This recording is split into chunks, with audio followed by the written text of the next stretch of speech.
This is Yoshai and Mariah Israel. I want to say shalom to everyone.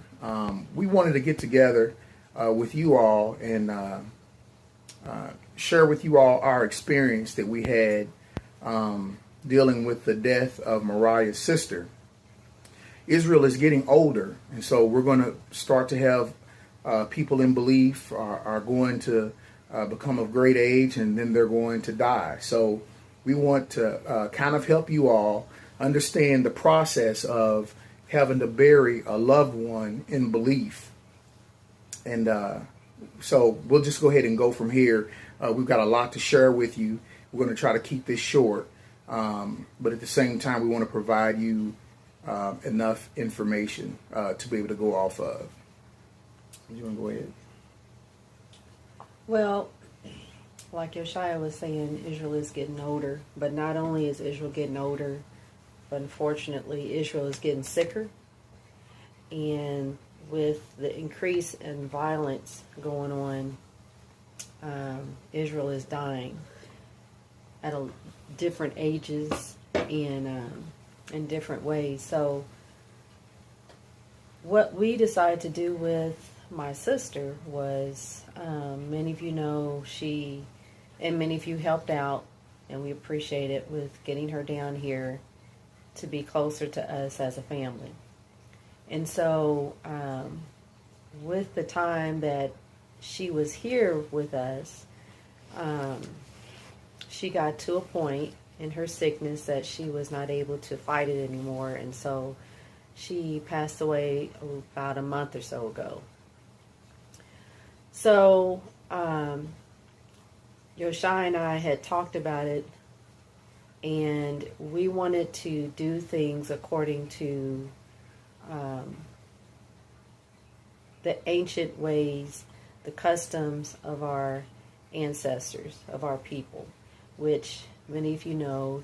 We've talked about our scriptural Hebrews in the Bible. So Yoshai is going to read an example or a reason why in John 19, just explaining why we decided to do this. And this is also to explain to those who did not understand why we decided to do things this way. And we hope that by explaining what we've done, the process of how everything took place, that it will edify everyone and answer any questions that you all may have. Everything that we did as far as the preparation and the burial of my sister was just kind of According to Scripture. Or according to Scripture, but it was off the cuff. We had nothing to go off of. We had no one that we knew of that had gone through this experience before that we could contact. So we just did what we were able to do according to all the things that we were able to read in Scripture. Okay, so let's go to Yachanan, or John, chapter 19. I'm going to read verse 40 and 41 and 42. It says, "And they took the body of Yahusha and bound it in linen and with spices, as it is the custom for the Yehudim when they bury." So I think that one would be good enough just in itself. So it was the custom. I know a lot of people say, hey, we don't deal with customs, but it was what our people did. We did bury in linen, and we did use spices and things of that nature. So don't always get trapped up on because they say it's the custom. Well, that custom is actually what our people did, and it's so much better than the custom that we have over here. Okay, well, just as I tried to be there and tried to take care of my sister while she was alive, I wanted to be able to do the same experience with her in her death. And I wanted to be able to be there with her during that time as well. So I was able to contact two sisters, and you all know who you are, and I appreciate you all helping me out through this process. But what we did was we Well, first of all, let me say this. We had a very good experience with the funeral home that worked with us. They didn't give us any problems. We had no complaints. They were very willing to work with our beliefs. And sometimes that may be hard to find. Mm-hmm. So we just want to also state that we had a good experience dealing with the funeral home and assisting us in what we wanted to do with my sister. And I don't know, do you want me to talk about real quick about how if someone wants to do this, how they need to go ahead and... Sure. Okay. Let me just say this before I start talking about the process of what we did. You all, if you know, any of you all decide that you want to do this, process in burying a loved one, or if you want it for yourself, you need to have it in writing. You need to have it notarized, or you need to have it in a will or whatever, because if something were to happen, let's say to you, and this is what you wanted, but you didn't have it written down or notarized or documented, then your other family members who are not in agreement could do whatever that they felt like was necessary according to what they're used to and what we've always done as far as funeral arrangements. So let me just state that you want to go ahead and make it known to your family, and you also want to go ahead and have it written and documented, so that way no one is surprised when things are a little bit different than what we've been used to doing the practices of burying a loved one. So you want me to go ahead and start? Okay. Well, let me say this. We don't want you to have this thought that everything is going to go the way that you want it to. It just so happens that my sister-in-law, Mariah's sister, died in a nursing home. And when a person dies in some place other than their house, the funeral home or the coroner has to come. That is a state law. If you live on a small piece of property or if you rent, a coroner has to come and the body is going to be taken. If you live on a large farm and you do have an area in which you can bury a loved one, then the coroner only comes and pronounces them dead. But in any other situation, hospital, any of those things, you have no choice. The coroner or the nursing home is going to come and they are going to take the body. Once they have taken the body, you have now been introduced into the process of having to go through the funeral home. You're not going to get away from it. The expectation of all I need for them to do is to transport the body for me, that's not how that's going to work. Once they come get the body, it's in their process, and now you are in the process of having to do everything through the funeral home. So very important, Israel, that if we can get land and be able to bury our loved ones on the land. But this is what happened in the process. They had to take custody of the body, basically. So just wanted to make sure that you don't have any thoughts that you're going to just have them to transport the body, because that's not going to happen.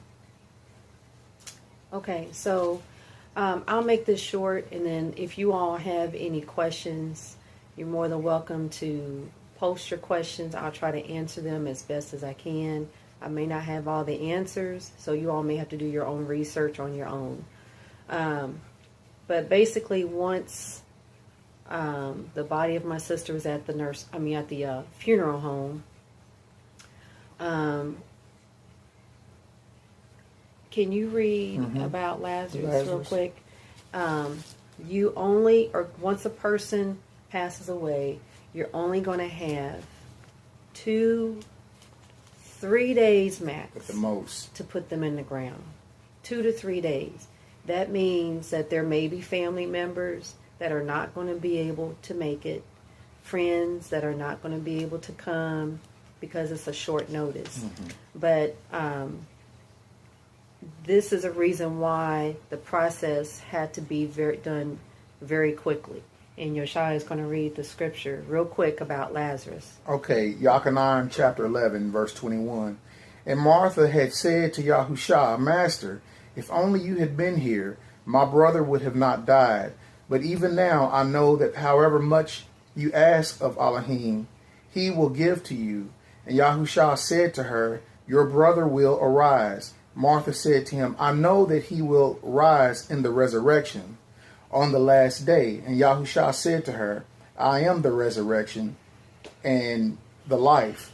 And he who believes yet in me will never die. Do you believe this? She said to him, Yes, my master, I believe you. You are the Mashiach, the son of Elohim, who has come into the world. And when she said these things, she went and called her sister, Miriam. Which verse is that we needed to go to directly? Let's see. We going down to 37? Let's go on down to 37. And some of them said, Was not this man able that he opened the eyes of the blind? Could he have not done something? And came to them to the tomb, and that tomb was a cave, and a stone was placed upon its entrance. And Yahushua said, Take this stone away. Martha, the sister of the dead man, said to him, My master, it is the fourth day. He stinks already. Okay. So, let's just stop. Okay, right there. so basically we see here in Scripture that if the body has not had any type of preservatives put into it, meaning embalming, that the body will begin to break down naturally. That's the way that the Most High designed our bodies to be. So you have about 2-3 days max, really, before you need to put the body in the ground. Mm-hmm. So anyway, I'll just go ahead and tell you what me and the other two sisters did. We took some oils, and we took frankincense, myrrh, cedar wood, pine fir, cinnamon, some bergamot, orange, and rosemary. Tried to make it more of an earthy kind of smell. I won't go into detail as far as how many drops per what, because it all depends on what it is that you all want that scent to be. But what we did is we put it in a jar with some olive oil, and we let it sit so that it could basically infuse or marinate or whatever you want to say, like maybe in the sunlight for a little while. And then we took a Ziploc bag and we got some dry spices. We put some basil, some thyme, some mint. You can do spearmint. I use peppermint, and also some crushed cinnamon sticks. And we put that in a Ziploc bag. Well, we put all the dry spices in a Ziploc bag, and we added the same essential oils that we did in the olive oil, and we closed it up. So let me repeat that. We took a jar and we added some olive oil into it, and we added frankincense, myrrh, cedar wood, pine fir, cinnamon, bergamot, orange, and rosemary. And we shook it up, put it in the window in the sunlight. We took a Ziploc bag and we added dry spices. We did the basil, thyme, peppermint, and crushed cinnamon sticks, and we added the same essential oils we did to the jar. We put the oils, just the oils, in the Ziploc bag and zipped it up. Okay, and so then what we did is Yoshai and I, the same day that we found out that, it was the same day, right? Mm-hmm. We found out that my sister passed away.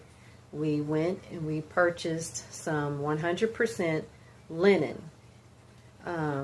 And you can get that from a fabric store, Joann's, Hancock, wherever. But make sure it's 100% and not a mixed blend linen. Because linen itself is a fabric that breathes. So you want that. If the body's going to be wrapped up in linen, you want the body to breathe. So that way it could break down. So what we did is if you could read 2 Chronicles 16. We're going to explain to you that what we did, we were able to find in Scripture. And the sisters that also helped out also assisted in finding some scriptures to go ahead and try to do this. Okay, I'm going to read this from the Peshitta. This verse right here. And this is in 2 Chronicles 2 Chronicles 16, and I'm going to read directly verse 14. 14. It says, "And they buried him in his own sepulchre in the city of David, and they laid him on a bier which was filled with many kinds of spices, and they made a very great burnt offering for him."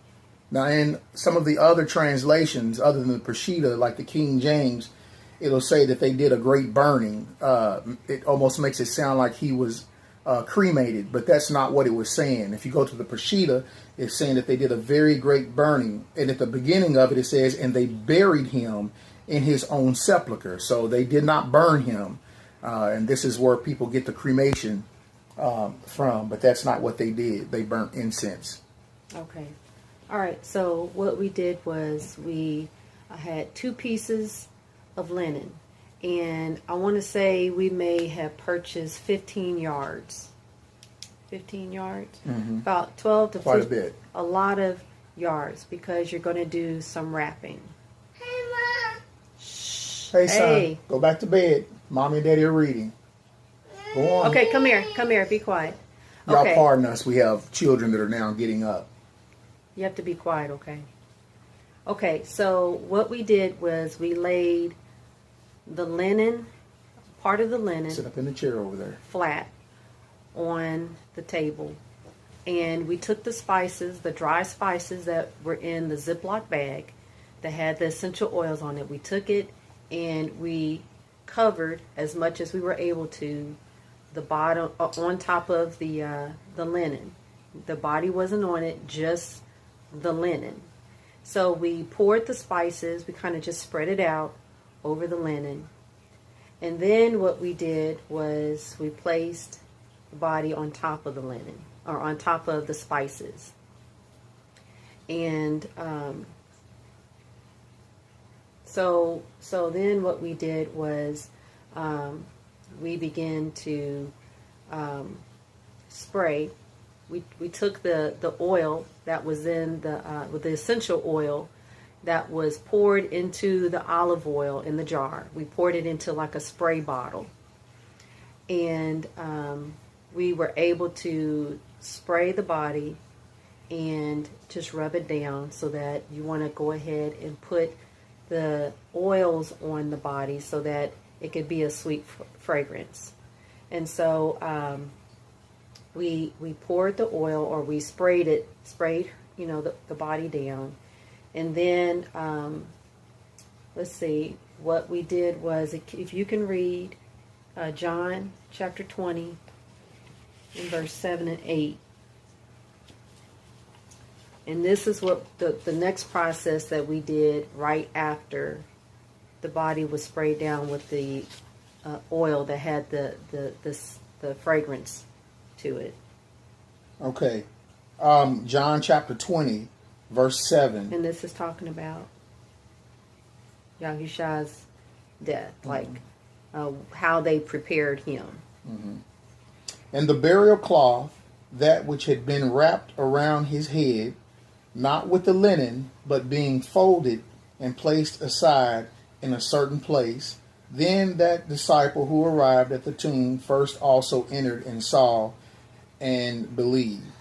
Okay, so what we, as far as me and the other 2 sisters, what we did was we took a small, we cut a piece of linen and we folded it up. Basically, I think in the King James it says napkin. Mm-hmm. And so what we did was we just kind of folded it over, and it may have been, I don't know, maybe a 12 inches wide, and so we took that, we folded it, and then we placed it over the face. And then what we did is we proceeded to actually begin to wrap the body in the linen. So once the napkin was covered, then we began to fold the linen over. That was, the body was laying, and then we folded that over. And then we had the rest of the linen that we had, we laid it out over top of the body, and we just proceeded to just wrap it going underneath. And then what we did was we took 3 strips of linen, we cut them into thin strips, and we proceeded to go ahead and bind the linen together. And so we folded and tied up in a bow around the ankles and around the legs and then the torso. And so that is pretty much what we were able to do. And I feel honored that I was able to do that for my sister, because I feel like I wanted to be the one to take care of her and do this process for her. A lot of people are not able to do that. Let's say you have a parent or you have siblings, a sister, if you're adult, you have sisters, and you're not able to make those decisions for them. I was able to do that because I was basically her power of attorney, so I can make those decisions for her, and I'm glad that I was able to do that. But like I said, if you want to do something like that, you need to have it in writing. You need to have it documented. You need to start letting your family know that that's what you want to do. And that is just up to your own conscience. No one's telling you that you have to do those things. That's just what Yoshai and I wanted to do for our sister. So I didn't know if there was another scripture you wanted to read, but let me say this. You can really spend a lot of money dealing with funerals, and this is what we did as well. We actually had her put in a biodegradable casket. We would have preferred just a pine box, pretty nice pine box to lower her in. But of course, when you go through the nursing home, or not the nursing home, but when you go through the funeral home, what is going to happen is they're going to pretty much force you to buy a casket. So we were able to get one that was a biodegradable casket. It's basically cardboard, but it looks like a real casket. It's called a cloth. If you want to look it up, it's called a cloth casket. Mm-hmm. Because, like he said, basically it's a casket that you put the body in, and the body and the casket is basically it goes back to the earth. It goes back to the earth. Mm-hmm. And so don't dump a whole lot of money off into that, because they're going to go into the ground, and we want to keep it as close to the scripture as possible. Is there anything else you wanted? I don't know how a lot of people are able to financially prepare for something like this, because like I said, a lot of times it's something that you may not expect to happen, and sometimes it is something that you expect to happen, but a lot of times we don't have the finances. Most of us do not have the finances just sitting around in the bank to pay for this. So I would just say expect if... Okay, hold to on. your brother. Hold on, ask Mo. Okay, so if you're going to go ahead and get this done, and you don't have your own property to take care of this, just expect to spend thousands of dollars. Mm-hmm. And we did not spend a lot. I mean, we didn't have a lot, going into it, because we did a lot of the preparation ourselves. We didn't have to pay for a lot of the services that most people have to pay for, but it still was a lot of money. So if you have insurance, that's great. That's going to take care of it. If you don't, just prepare. I don't know what to tell you. Maybe just set something a little bit to the side or whatever, but it is going to cost a little bit of cash to do this. So I don't know if there's anything else that you wanted to mention, but I appreciate everyone's prayers for our family, and I just ask that you'll continue to do so. Yes. And so we say shalom. And if you all have any questions, just write it down there. Do you want a specific email address you want to give? No, you could just put in the comments, I guess. Okay. Unless there's something more specific that you need to ask, then go ahead and inbox me. But you all are welcome to put whatever questions that you might have. That way, there's somebody else that might have the same question. Everybody can see. And real quick, we've got about 30 seconds left. And this goes also for men. Men are to do the men. Women are to do the women. So when men start to die, we need to start getting together and having these things prepared. If you have an assembly, I would say it would be very wise to just buy linen and buy some of those herbs and keep it to the side. So if somebody in the assembly does pass, then you'll be able to deal with that. But again, the women take care of the women, a cleaning of the body. The men take care of the men and the cleaning of the body. So if you all have any questions, again, you can... You're married. Unless you're married, yes. So if you have any questions, just put it down. Or you can even go to yoshia8@gmail.com if you have any questions as well. But we thank you all for listening, and we hope that this was beneficial to you.